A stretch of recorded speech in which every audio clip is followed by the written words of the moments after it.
killed more than 2,200 people in Afghanistan. Let's listen in to what the Chinese Foreign Ministry spokesperson had to say.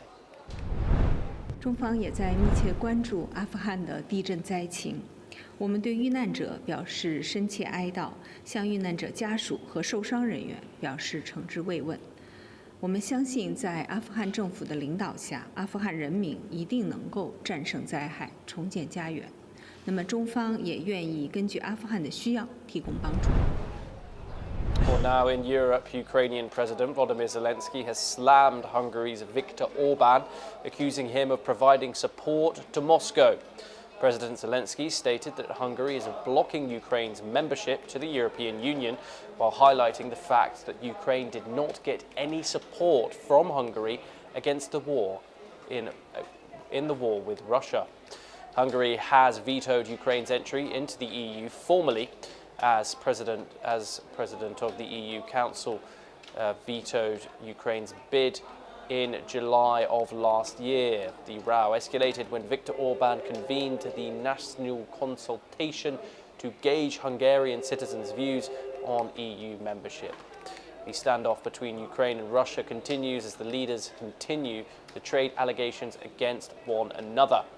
Meanwhile, EU's Enlargement Commissioner Marta Kos has accused Georgia of backsliding on fundamentals of European Union membership processes. She made the statement as Brussels unveiled its annual scorecard for countries seeking EU membership. Let's take a listen in to what she had to say. Amid the challenges caused by Russia's war of aggression, Ukraine has demonstrated its commitments to its EU path, moving forward on key reforms. Steps already taken are laying the foundations for recovery and opening space for greater private sector involvement. It will be essential to sustain this momentum and prevent any risk of backsliding, in particular anti-corruption. Following the last year's European Council conclusions that the Georgian government's actions have de facto led to a halt of the pre-accession process, and in light of Georgia's continued backsliding on the fundamentals since then, the Commission considers Georgia a candidate country in name. Now, Ukrainian police have evacuated 9 civilians from the embattled city of Konstantinivka in the Donetsk region as Russian forces intensify their assault on the eastern front line. Officers from the White Angel evacuation unit have moved through streets lined with destroyed buildings and vehicles to reach trapped residents. Many of those rescued were elderly, unwilling or unable to leave despite continuous shelling. Police have also said that they discovered the body of a woman killed in a recent strike.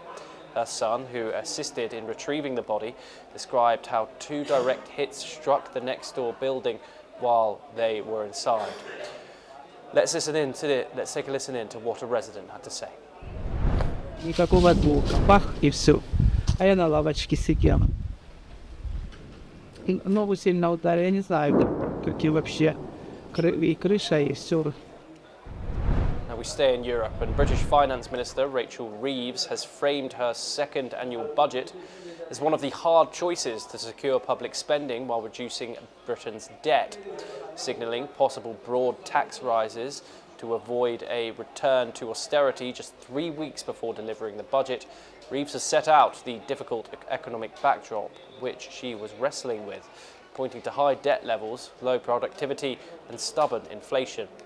Reeves has now vowed to do what she says is necessary nor popular in the upcoming November budget. Let's take a listen in to what Reeves, the Chancellor of the Exchequer, had to say.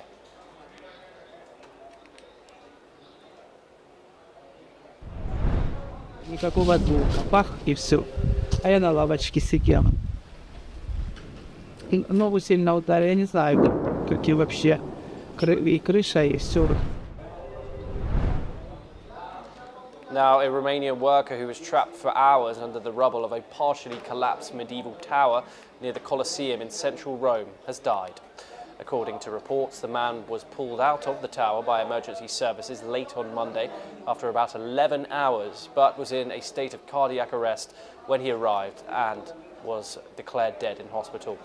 A second Romanian worker was also pulled out almost immediately and hospitalized with serious but not life-threatening head injuries, while 2 more workers suffered minor injuries and declined hospital treatment. The tower, which was due to be converted into a museum and conference space, is located halfway along the Via di Dia Fiore Impali, the broad avenue that leads from central Piazza Venezia to the local Colosseum. Let's take a listen in to what the local officers had to say. È che sarà molto lunga e complessa perché il rischio di crollo è altissimo. Ci proveremo in tutte le maniere, la priorità assoluta è salvare questa vita umana, però sarà un'operazione lunga. Ecco, questo. Now, David Beckham was knighted by King Charles